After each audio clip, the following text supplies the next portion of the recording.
Hello friends, welcome back to my YouTube channel Baijnath coaching classes. तो पिछली video में आपने नवे चैप्टर से कुछ एग्जांपल्स पढ़े थे और कुछ डेफिनेशंस पढ़ी थी। आज कुछ और एग्जांपल हैं जिन्हें हम सॉल्व करेंगे। एग्जांपल 5 है, एक समतल जमीन पर खड़ी मीनार की छाया उस स्थिति में 40 मीटर अधिक लंबी हो जाती है जबकि सूर्य का उन्नतांश कितना होता है, 60 से घटकर 30 डिग्री हो जाता है। ठीक है, यानी कि हमें एक मीनार दे रखी है। ठीक है, अब ये मीनार है तो कहां पर स्थित होगी, जमीन पर स्थित होगी, सीधी सीधी बात है ना। अब देखो, इसकी छाया अगर आ रही है तो इसका मतलब सूर्य किस साइड होगा, अगर इस साइड होगा तो छाया उधर की ओर जाएगी, इसका मतलब सूर्य इधर साइड की ओर है।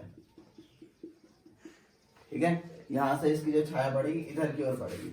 तो क्या कर रहा है, उस स्थिति में अधिक लंबी हो जाती है, 40 मीटर अधिक लंबी हो जाती है जब सूर्य का उन्नतांश कितना होता है, 60 से घटकर 30 डिग्री हो जाता है।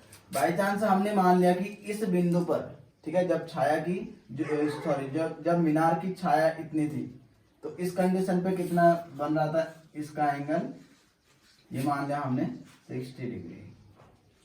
ठीक है, फिर कितना कह रहा है, उस कंडीशन पे कितना हो जाता है, 60 से घटकर 30 डिग्री हो जाता है। ठीक है, कितना हो जाता है, ये जो उन्नतांश है 60 से घटकर 30 डिग्री हो जाता है। अब देखो घटेगा कब, जैसे जैसे हम क्या करेंगे, इस खंबे से क्या करेंगे, दूर की ओर जाते रहेंगे, है ना। जैसे अभी सूर्य अगर क्या है हमारे सीधे ऊपर को है तो कितने डिग्री का एंगल बन रहा है, 90 डिग्री। जैसे ही हम पीछे पीछे को जाएंगे क्या होगा, एंगल घटता रहेगा कि नहीं घटेगा, है ना। तो यहाँ पर को अगर 90 है तो थोड़ा इधर से तो अगर हम देखेंगे तो सीधे ऊपर की ओर देखेगा, है ना। फिर उसके बाद क्या होगा, अगर हम क्या करें, मतलब वो जमीन के साथ 90 बनाएगा उस कंडीशन में। ठीक है, अगर हम थोड़ा थोड़ा पीछे की ओर खिसकते रहे यहाँ पर को, तो अगर इस पॉइंट से देखे तो हमें यहाँ पर को सूर्य तो थोड़ा तिरछा देखना पड़ेगा ना। तो कितना होगा, यहाँ पर को अगर इधर से देखा तो सीधे ऊपर की ओर दिख रहा था हमको, तो इधर की ओर आए, एंगल घट गया है, कितना होगा, 60 डिग्री मान लिया। अब और इससे पीछे की जो ओर जाएंगे तो क्या होगा, एंगल और घटेगा कि नहीं घटेगा। तो इसका मतलब क्या आ जाएगा,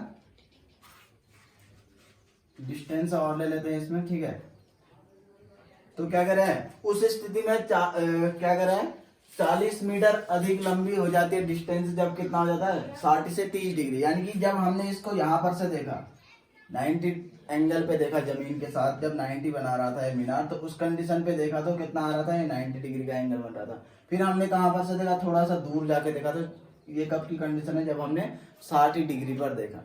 ठीक है, फिर उसके बाद कब देख रहे हैं, 30 डिग्री पर देखना। तो 30 डिग्री मतलब इससे पीछे की ओर जाएंगे, है ना। तो इससे पीछे की ओर जाएंगे तो हमने मान लिया कि ये वो बिंदु है जहां पर कोई एंगल कितना बनेगा, 30 डिग्री बनेगा। अब ये नहीं सोचना है कि ये ज्यादा होगा ये कम होगा, ज्यादा क्या होगा, इस खंबे के पास वाला जो हिस्सा होगा ये ज्यादा होगा, क्योंकि देखो इधर पर से देखने पर हमें क्या करना है, सर ज्यादा उठाना पड़ेगा ऐसे, है ना, तो एंगल ज्यादा बनेगा। इतना पीछे जाएंगे तो फिर क्या होगा, उतना ही सीधे दिखेगा हमको, दिखेगा कि नहीं दिखेगा। फिर और पीछे जाएंगे तो एंगल और क्या होगा, घटते जाएगा फिर, है ना। तो ये कितना बन जाएगा, फिर 30 डिग्री बन जाएगा। आई बात समझ में। देखो ये 90 बन रहा है यहाँ पर को, फिर उसके बाद जमीन के साथ क्या बन रहा है, ये जो बिंदु है हमारे पास, मीनार की छाया इधर की ओर आ रही है जमीन की ओर, और यहाँ पर को क्या है, मीनार है। मीनार के शिखर का जो उन्नयन कोण होगा वो 60 डिग्री बनेगा, या फिर सूर्य का जो उन्नयन कोण है। ठीक है, फिर ये 30 डिग्री आ गया, इस कंडीशन पे आ गया ना, यानी कि जितना पीछे की ओर जाएंगे तो वो घटता चला जाएगा। तो क्या कह रहे हैं, जब 60 से घटकर 30 डिग्री हो गया तो क्या होगी, उस स्थिति में अधिक लंबी हो गई छाया, कितनी, 40 मीटर। यानी कि पहले अगर छाया इतनी थी तो जब 60 से 30 हो गया तो क्या हो गया, 40 मीटर डिस्टेंस, छाया की जो 40 मीटर जो लंबाई है वो अधिक होगी। पहले अगर x थी, हम क्या मान लेंगे, पहले कितनी थी, x, तो बाद में क्या होगी, 40 एक्स्ट्रा, यानी कि टोटल कितनी आ गई फिर, ये 40 प्लस x आ गई ना। और क्या दे रखा है इसमें दे रखा है कि BD क्या है, छाया की लंबाई है। ठीक है, BD क्या है, छाया की लंबाई, और इसको मान लेंगे हम C। ठीक है, आई बात समझ में। अब देखो इसको सॉल्व करते हैं, फिर हमें क्या ज्ञात करना है, इसमें मीनार की ऊंचाई ज्ञात करोगे रहा है। ठीक है, तो इसमें हम लिख लेंगे जो जो चीजें दे रखी, DC बराबर 40 मीटर। ठीक है, और माना BC इक्वल टू कितना, x मीटर। और क्या फाइंड करना है हमको इसमें, AB, इसको मान लेते हैं हम h, ठीक है। तो AB बराबर h, इसको हमें क्या करना है, ज्ञात करना है। आई बात समझ में। अब देखो फिर इसमें क्या करेंगे, एक बार इस वाले समकोण त्रिभुज बनाएंगे, क्योंकि मीनार है समकोण त्रिभुज बनाएगा, है ना, 90 डिग्री के एंगल पर होगी। ऐसे ही फिर एक बार इस वाले समकोण त्रिभुज बनाएंगे, ठीक है, जिससे क्या करेंगे बाद में कंपेयर करेंगे। अब देखो इस वाले में अगर हम लेते हैं, अगर हमें ये x डिस्टेंस दी होती तो डायरेक्टली इसी से काम बन जाता, हमें इसको अप्लाई करने की जरूरत नहीं होती, है ना, क्योंकि इसमें ये आधार का काम करता और ये लंब का काम करता, ठीक है। अब देखो h भी ज्ञात करना है, इसमें x भी ज्ञात करना है कि नहीं, क्योंकि जब हमको ये टोटली पूरा पता चलेगा तभी तो इसको ज्ञात करेंगे, या फिर इतना x पता चल जाए तब इसको ज्ञात करेंगे, ठीक है। तो देखो फिर इसमें लिखेंगे हम त्रिभुज ABC में, तो त्रिभुज ABC में कितना आ जाएगा हमारे पास, एंगल कितना बन रहा है, 60। अब दिया क्या है, देखो हमने क्या क्या चीजें ले रखी हैं, देखो इसका तो कोई रोल है नहीं इसमें, है ना, हमें ऐसी चीज ढूंढनी पड़ती है जो दोनों त्रिभुजों के लिए कॉमन आए, कभी भी ये ध्यान में रखना है, ठीक है। अभी कर्ण का कोई मतलब नहीं है यहाँ पर, तो इस भुजा का हमें क्या लेना है, देखो दो त्रिभुज जब कभी भी अगर बनेंगे तो हमें उसी भुजा को लेना होता है जो कॉमन बने, ठीक है। तो क्या ले रहे हैं हम, लंब को ले रहे हैं। लंब देखो इस वाले त्रिभुज में भी आ रहा है, यानी कि ये जो AB भुजा है इस वाले त्रिभुज में भी आ रही है, और ADB वाले त्रिभुज में भी आ रही है, तो लंब हो गया। अब कुछ वैल्यू किस में दी है हमको, ये आधार वाले क्वेश्चन में ही तो दे रखे ना, तो इसका मतलब क्या अप्लाई करेंगे, लंब और आधार का रिलेशन कौन से ट्रिग्नोमेट्री रेशियो से आता है, 10 से, ठीक है। तो क्या होगा फिर, ये बताया था ना, LAL KKA, तो लंब और आधार वाला जो रिलेशन आता है या तो 10 से आता है या कॉट से आता है, ठीक है। तो 10 60 इक्वल टू कितना आ जाएगा फिर, लंब बट्टे आधार, यानी कि h अपॉन कितना आ जाएगा, BC कितना है, x है ना, केवल इस ABC में देख रहे हैं। तो 10 60 की वैल्यू कितनी होती है, ये हो गया √3, ठीक है, equal to h upon x, या फिर h इक्वल टू कितना आ जाएगा, √3x, क्रॉस मल्टीप्लाई कर दिया, ठीक है। इसको मान लेंगे इक्वेशन 1। अब देखो अभी हमारे पास क्या h मिल गया, नहीं मिला ना, अभी तो x है, x भी तो अननोन है, इस x को क्या करना होगा, हमें ज्ञात करना पड़ेगा, ठीक है। अब देखो इस वाले ट्रायंगल में लेते हैं, फिर ट्रायंगल ABD में, ठीक है, इसमें क्या लगेगा 30, और यही है लंब और आधार का रिलेशन, ठीक है। तो 10 30 इक्वल टू कितना आ जाएगा फिर इसमें, AB अपॉन BD आएगा ना।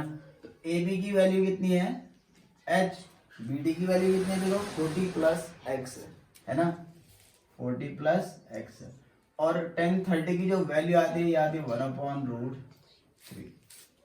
यहां तक समझ में आया।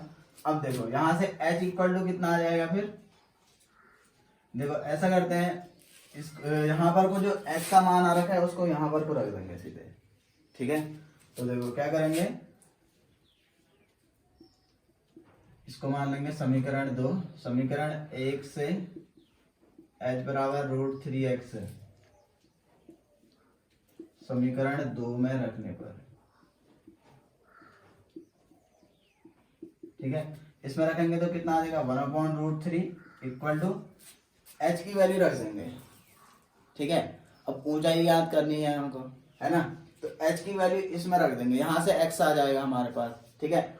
वैसे इससे भी एक और सिंपल तरीका ये कर सकते हैं, यहाँ पर को ये करते हैं कि x का मान निकाल के भी कर सकते हो, ठीक है। ये अगर इसको नहीं करोगे तो क्या करोगे, देखो यहाँ से x का मान प्रतिस्थापित कर दो, ठीक है, और यहाँ से भी x का मान प्रतिस्थापित कर दो, डायरेक्टली क्या आ जाएगा, h के ही रूप में आ जाएगा वो चीज, ठीक है। ऐसे भी कर सकते हैं, जैसे देखो यहाँ पर तो हम क्या करेंगे, इसका मल्टीप्लाई यहाँ, इसका मल्टीप्लाई यहाँ कर देंगे, ठीक है।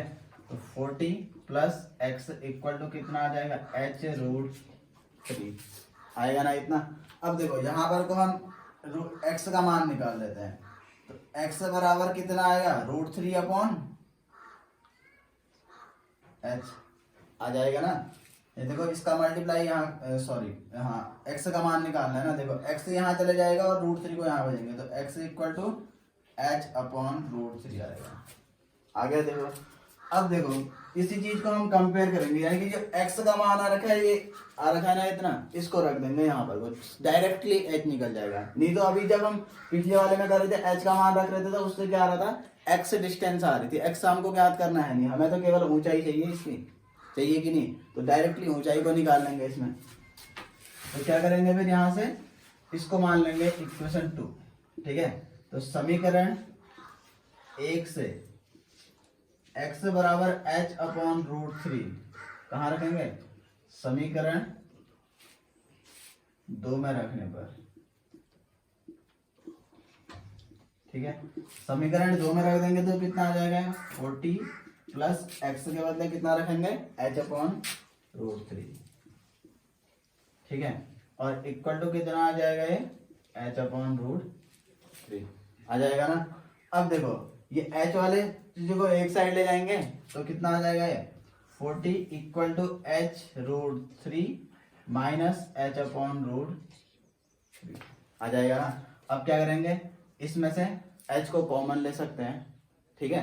तो देखो 40 इक्वल टू कितना आ जाएगा ये, या फिर ऐसे समझ लो भिन्न के घटाव की तरह, इसके नीचे एक मान लिया तो क्या करोगे, देखो मैंने क्या कहा था, या तो एक मान लो फिर इसका मल्टीप्लाई यहाँ, इसका मल्टीप्लाई यहाँ, इसका मल्टीप्लाई यहाँ, ऐसे कर सकते हैं। या फिर डायरेक्टली क्या कर सकते हैं, कहा मैंने, इसका मल्टीप्लाई यहाँ कर दो माइनस वही चीज लिख दो बस, ठीक है। तो इसका मल्टीप्लाई इसके साथ करेंगे तो देखो h तो आएगा ही आएगा, और रूट 3 इंटू रूट 3 कितना आ जाएगा, 3 आ जाएगा, ठीक है। और फिर माइनस h अपॉन रूट, इतना सिंपल भी हम कर सकते हैं, ठीक है। तो 40 इक्वल टू कितना बनेगा यहाँ पर को, ये 3h होगा ना, 3 इंटू एच कितना आ गया, 3h, 3h में से एक h माइनस करेंगे तो कितना बचेगा, 2h बचेगा, ठीक है। तो 2h अपॉन रूट 3 आ जाएगा। अब इस रूट 3 को यहाँ भेज देंगे, ठीक है। 40 रूट 3 बन जाएगा, हो जाएगा ना, क्रॉस मल्टीप्लाई करेंगे तो। और ये 2 यहाँ मल्टीप्लाई हो रहा था, यहाँ डिवाइड हो जाएगा, अपॉन में आ जाएगा, और ये आ गया h इक्वल टू, तो 2 से कैंसिल हो गया 20, तो क्या आ जाएगा, h इक्वल टू कितना आ जाएगा फिर 20 रूट 3 मीटर। देखो अब वहां से अगर हम क्या करते, x निकालते फिर x का मान या तो इसमें रखना पड़ता हमको, है ना। इससे अच्छा हमने सॉरी यहाँ से x का मान निकालते फिर इसमें रखते, फिर उस चीज को सॉल्व करते, ठीक है। h तब निकालते, इसमें हमने क्या किया, डायरेक्टली x का मान किस में प्रतिस्थापित कर दिया, इस वाले समीकरण में, ठीक है। उससे ज्यादा इजी हो गया। देखो अगला क्वेश्चन है, एक बहुमंजिल भवन के शिखर से देखने पर एक 8 मीटर ऊंचे भवन के शिखर और तल के अवनमन कोण क्रमशः 30 और 45 डिग्री है। देखो उन्नयन कोण तो तब बनता है जब वस्तु क्या होती है, प्रेक्षक की आंख के ऊपर स्थित होती है ना, तब क्या बनता है उन्नयन कोण, या फिर क्षैतिज रेखा से ऊपर की ओर होती है, ठीक है। लेकिन अवनमन कोण तब बनेगा जब वस्तु प्रेक्षक की आंख से नीचे होगी, होगी कि नहीं। तो देखो इस कंडीशन में हमें क्या दे रखा है, अवनमन कोण दे रखा है ना। तो इसका मतलब क्या होगा, जिस वस्तु के बारे में हम बात कर रहे होंगे वो क्या होगी, प्रेक्षक की आंख से नीचे होगी या क्षैतिज रेखा से नीचे होगी, क्योंकि प्रेक्षक की आंख से ही तो होकर जाती है क्षैतिज रेखा भी, है ना। तो क्या करें, एक बहुमंजिल भवन के शिखर से देख रहा है वो, कोई प्रेक्षक है वो क्या कर रहा है, बहुमंजिल भवन के शिखर से देख रहा है। तो ये मान लिया हमने एक कोई बहुमंजिल भवन है, ठीक है।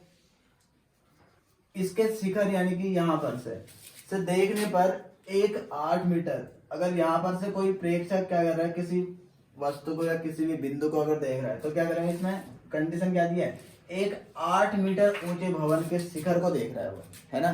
तो यहाँ से अगर देख रहा है तो भवन का शिखर क्या इससे ऊंचा होगा, नहीं होगा ना, वो क्या होगा, इससे भी कम होगा, क्योंकि अवनमन कोण बन रहा है। तो इसका मतलब वस्तु क्या होगी, क्षैतिज रेखा तो यहाँ पर को ऐसे जाएगी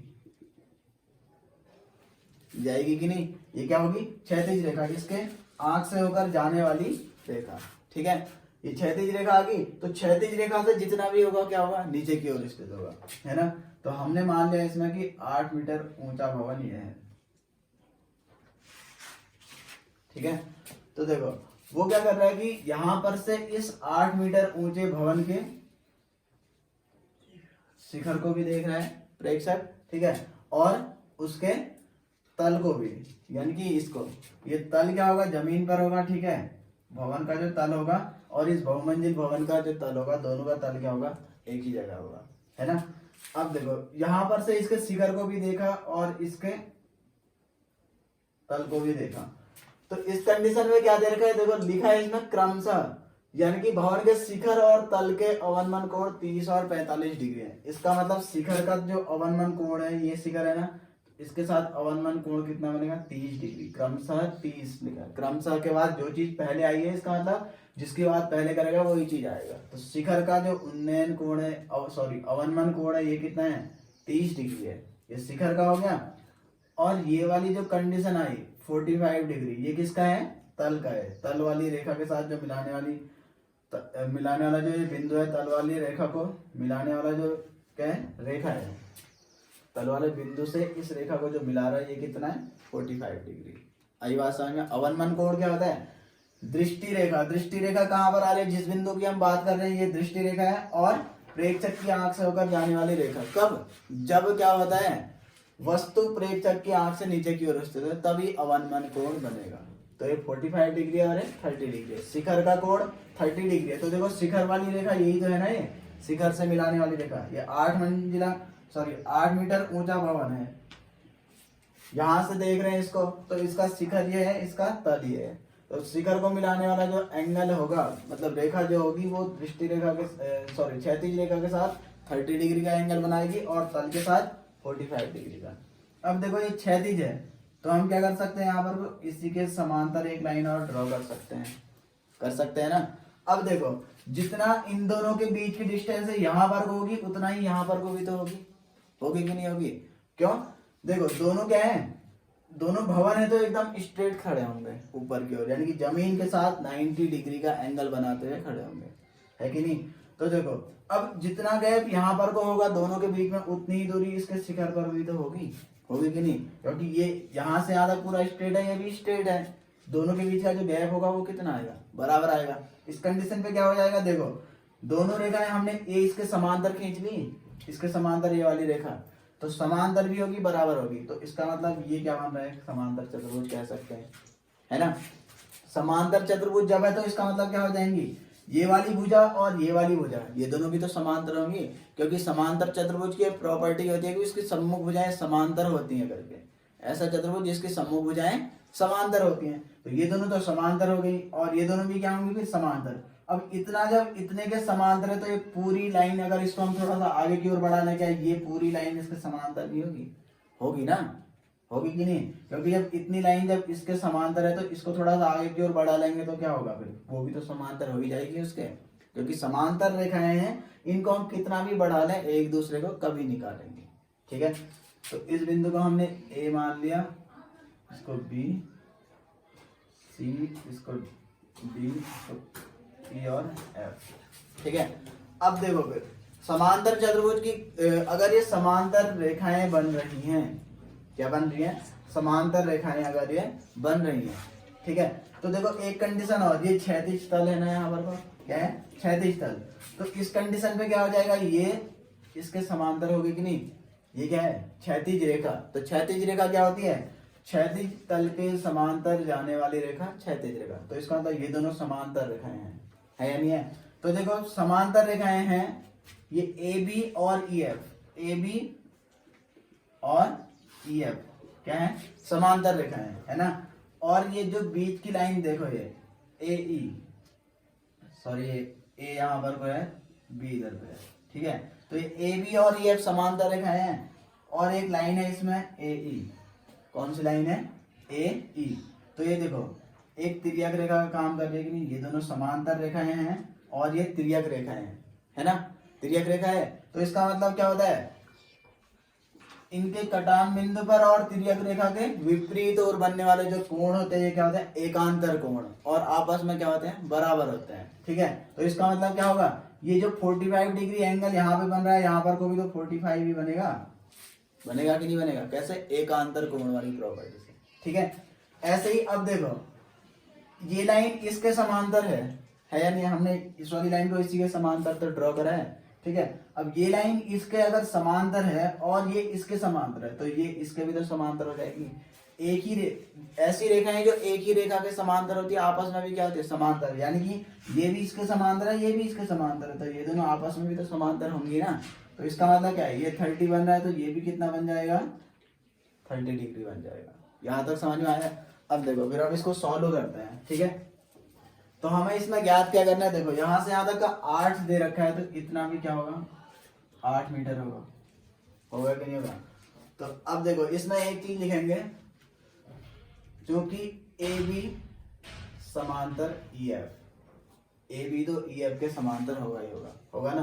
तो इसलिए क्या आ जाएगा फिर, एंगल कौन सा, ये देखो ये B A E, B A ई, ऐसे जो एंगल बनेगा उसी को पढ़ेंगे, या तो यहाँ से यहाँ की ओर जाएंगे, इधर से इधर की ओर, ऐसे ही तो बन रहा है ना। जब हम लाइन खींच रहे हैं ऐसे ऐसे थोड़ी ना खींच रहे हैं, एंगल ऐसे ही तो बन रहा है, ये बन रहा है कि नहीं।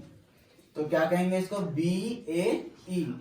तो angle B A E equal to कितना आ जाएगा, ए ई एफ, ये वाला एंगल। इसको पढ़ना है तो जिस भी एंगल को तुम्हें पढ़ना है, देखो ये ए पर आ रहा है ना, इसका मतलब क्या होगा, ए वाला अक्षर देखो बीच में आ रहा है, आ रहा है कि नहीं आ रहा है। ऐसे ही ये क्या होगा, ए ई एफ, इसको क्या कहेंगे, ए ई एफ। ऐसा नहीं कि एफ ए ई नहीं कहेंगे, जिसको भी पढ़ेंगे वो बीच में आना चाहिए यहाँ पर। आई बात समझ में। तो ये कितना डिग्री आ गया, 45 डिग्री आ गया। आई बात समझ में। ऐसे ही अब देखो दूसरी कंडीशन देखते हैं। फिर हमने लिया ए बी समांतर ई एफ है, तथा दूसरी ए बी समांतर ई एफ है ना, और क्या आ जाएगा साथ में, ये एक सॉरी ई एफ समांतर डी सी, ई एफ समांतर डी सी। तो इसलिए क्या आ जाएगा फिर, ए बी समांतर डी सी भी तो होगा। ए बी ई एफ के है और ये E F C D C के है, तो इसका मतलब ये दोनों आपस में तो समांतर होंगे ही होंगे, ठीक है। तो ए बी यहाँ पर तो समांतर आ जाएगा डी सी, ए बी समांतर डी सी। तो देखो ये और ये कोण भी तो क्या बन रहा है, एकांतर कोण बन रहा है कि नहीं। इसको लिख लेना है यहाँ पर को, एकांतर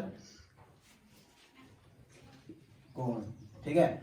ऐसे ये 30 बन रहा है, तो देखो ये जेड शेप में बन रहा है, तो हम जेड शेप वाला एंगल अगर कहीं पर को भी दिखेगा तो उसको बराबर कहेंगे, और वो तभी कहेंगे जब वो रेखाएं कैसे होंगी, समांतर होंगी। हर कंडीशन पे नहीं कहेंगे। आई बात है। तो कितना आ जाएगा फिर, angle B A D, angle B A D, ये वाली लाइन, पहली वाली क्या थी, बी ए ई थी, अब क्या है B A D, equal to कितना आ जाएगा, एंगल ए डी सी बराबर कितना है, 30 डिग्री। ये भी क्या आया, एकांतर कोण, ठीक है। तो ये एंगल हमको मिल गए। अब देखो फिर इसमें आप ट्रायंगल कैसे अप्लाई करेंगे, एक बार तो ये वाला ट्रायंगल लेंगे, है ना, और एक बार ए डी सी वाला लेंगे, ठीक है। जिससे हमारे पास क्या आ जाएगी, ऊंचाई अगर हमको मिल जाए तो हम इनके बीच की दूरी को आसानी से ज्ञात कर सकते हैं, है ना। तो देखो फिर अब इसमें कैसे अप्लाई करेंगे इस चीज को, त्रिभुज। अब देखो ये कितना मान लिया हमने, 8 मीटर है, कितना दे रखा है हमको, 8 मीटर ना। तो हमें टोटल ज्ञात करना है, ठीक है। अब देखो फिर त्रिभुज किस में लेंगे, ए ई एफ में लेंगे, ठीक है। इसकी टोटल ऊंचाई कितना मान लेते हैं हम, h, यहां से यहां तक का। तो ये कितना हो जाएगा फिर, h माइनस 8 होगा या नहीं होगा, होगा ना। ये यहां से यहां तक का जो ए एफ है वो हमने h मान रखा है, और सी एफ जो है वो 8 है, तो ये कितना आ जाएगा, h माइनस 8, ठीक है। तो ए ई एफ में लेंगे। तो देखो इसमें हमें क्या क्या ज्ञात करना है, एक तो ऊंचाई ज्ञात करनी है, बहुमंजिल भवन की ऊंचाई, और क्या ज्ञात करना है इसमें, ई एफ ज्ञात करना है। ई एफ यानी कि दोनों, इसको लिख लेते हैं, एक तो हमको एच ज्ञात करना है, बहुमंजिल भवन की ऊंचाई, और साथ में क्या करना है, दोनों भवनों के बीच की दूरी, यानी कि ई एफ को हमें क्या करना है, ज्ञात करना है। एक भवन यहाँ है, दूसरा भवन ये है, इन दोनों के बीच की दूरी को ज्ञात करना है। आई बात समझ में। अब देखो फिर इसको कैसे सॉल्व करेंगे, इसमें लेंगे त्रिभुज ए ई एफ में,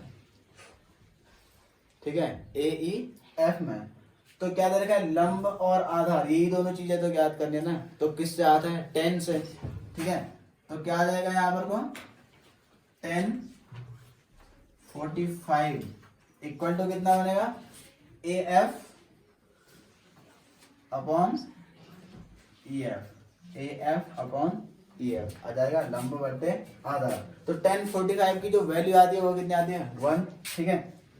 अब देखो ए एफ हमने लिया कितना है, एच ले रखा है, कितना ले रखा है एच, तो 1 और ए एफ का मान आ गया एच और ई एफ को अभी ऐसे ही रहने देंगे। तो यहाँ से क्या आ जाएगा, देखो क्रॉस मल्टीप्लाई करेंगे तो एच बराबर ई एफ आएगा ना, यानी कि जो ये एच आया ये ई एफ के बराबर आ गया, यानी कि जो बहुमंजिल भवन की ऊंचाई है वही क्या है उन दोनों के बीच की दूरी भी है ना। तो हमें बस एक चीज चाहिए, यानी कि ये एच अगर हमको मिल जाए तो हम क्या करेंगे ई एफ को ज्ञात कर सकते हैं, ठीक है। अब देखो दूसरी कंडीशन लेते हैं फिर इस वाले कंडीशन में, ये क्या है हमारे पास एच आया ना, कितना आया एच, ठीक है, H equal to E F, या फिर इसको क्या लिख सकते हो ए सी प्लस सी एफ भी लिख सकते हो, ठीक है। ये एच क्या है हमारे पास, देखो ए सी प्लस सी एफ ऐसा भी लिख सकते हैं, ठीक है। अभी एच ही रहने देते हैं। देखो अब दूसरा ट्रायंगल ले लेते हैं ए डी सी में, ए डी सी में, क्योंकि अभी हमारे पास एच का मान नहीं निकला है ना कितना है करके, अभी जो भी चीज आ रखी है अननोन चीज है। तो ए डी सी में लेंगे तो कितना आ जाएगा 1030, 10 क्यों अप्लाई किया, क्योंकि इसमें भी लंब दे रखा है हमको जितना भी, और आधार ज्ञात करना है ना। तो देखो फिर क्या आ जाएगा h माइनस 8/DC आ जाएगा। तो 1030 की जो वैल्यू आती है ये कितनी आती है 1/√3 h माइनस 8/DC, और DC का मान कितना आ जाएगा, देखो DC equal to h minus 8 और कितना आ जाएगा √3 का मल्टीप्लाई हो जाएगा, आ जाएगा। ये DC की वैल्यू आ गई। अब देखो DC और EF जो है ये क्या है बराबर है ना, DC और EF क्या है बराबर, क्योंकि DC बराबर EF, ठीक है। तो इसलिए समीकरण 1 से इसको मान लेंगे समीकरण 1। तो देखो DC क्या है EF के बराबर है ना, तो जो DC का मान ये आया यही EF का मान भी तो होगा, फिर होगा कि नहीं होगा। तो H बराबर कितना आ जाएगा, EF के बदले कितना लिख दोगे h माइनस 8/√3, ठीक है। यहां पर को लिख लेना h माइनस 8 और √3, ठीक है। DC और EF क्या होंगे दोनों के दोनों बराबर, ये भी इन दोनों भवनों के बीच की दूरी है, ये भी भवनों के बीच की दूरी है, बराबर होंगे कि नहीं होंगे, ठीक है। तो देखो अब इसको सॉल्व करेंगे तो कितना आ जाएगा h इक्वल टू कितना आएगा, इसका मल्टीप्लाई इसके साथ करेंगे तो √3h माइनस 8/√3 है ना, इसका मल्टीप्लाई इसके साथ करेंगे तो √3h आएगा और कितना आ जाएगा 8/√3। अब इस h को इस साइड भेज देंगे, ठीक है, या फिर ये समझ लो इसको यहाँ भेज देंगे, 8/√3 को यहाँ भेज दिया तो प्लस का आया, और इस h को इधर साइड ले जाएंगे तो माइनस का आ जाएगा, √3h माइनस h आएगा इतना। तो यहाँ से h को कॉमन ले लेंगे तो कितना आ जाएगा √3 माइनस 1 आ जाएगा, और ये आ जाएगा √8/√3। तो h इक्वल टू कितना आ जाएगा ये 8/√3 अपॉन में कितना आ जाएगा √3 माइनस 1 आएगा ना, कितना आ जाएगा 8/√3 और √3 माइनस 1 अपॉन में आ जाएगा इसके। अब क्या करेंगे हर का परमेयीकरण करेंगे, हर का परमेयीकरण करने के लिए क्या करते हैं इसी के संयुग्म से मल्टीप्लाई कर देते हैं, ठीक है। तो h इक्वल टू कितना आ जाएगा 8/√3 माइनस 1 इंटू यहाँ किससे मल्टीप्लाई करेंगे प्लस वाले से, ठीक है। तो ये कितना बन जाएगा फिर 8/√3 का मल्टीप्लाई इसके साथ करोगे तो कितना आ जाएगा 8 और √3 का √3 के साथ करेंगे तो 3 आ जाएगा, और 8/√3 का 1 के साथ मल्टीप्लाई करेंगे तो 8/√3 अपॉन पे ये कितना आ जाएगा √3 का स्क्वायर माइनस 1 का square, a minus B a plus B बन रहा है ना। तो यानी कि √3 का स्क्वायर और 1 का स्क्वायर। अब देखो ये चीज कितना आ जाएगा, देखो इसमें हम क्या कर सकते हैं कॉमन भी ले सकते हैं इस चीज को, ठीक है। इसको हम ऐसे भी लिख सकते हैं कि देखो 8 को अगर हम कॉमन लेंगे तो कितना बचेगा अंदर 3 प्लस √3 बचेगा कि नहीं बचेगा, और अपॉन में कितना आ जाएगा ये देखो ये है 3 का स्क्वायर √3 का स्क्वायर, √3 का स्क्वायर कितना होगा 3 और ये 1 का स्क्वायर 1, तो कितना बचेगा 2 बचेगा यहाँ पर को, और 2 से ये कैंसिल हो जाएगा, ठीक है। 2 से ये कैंसिल हो गया कितनी बार 4, तो कितना आ गया 4 3 प्लस रूट 3। यह आ गया हमारे पास क्या, h। तो h का मान इतना आ गया। या फिर इसको थोड़ा सा और सॉल्व करना चाहो तो ऐसा भी लिख सकते हो, 4 का मल्टीप्लाई इसके साथ कर देंगे 12 प्लस 4 का मल्टीप्लाई इसके साथ करेंगे तो 4 रूट 3। यह आ गया हमारे पास h। अब देखो h बराबर EF है ना, हमें दोनों भवनों के बीच की दूरी तो ज्ञात करनी है, तो इसलिए EF बराबर भी कितना आ जाएगा, जितना h है उतना ही EF भी है। तो EF बराबर कितना आ जाएगा, क्योंकि h बराबर EF इसलिए EF बराबर भी कितना आ जाएगा, ये 4 3 प्लस रूट 3 या 12 प्लस 4 रूट 3। यही चीज हमको याद करनी थी, ठीक है।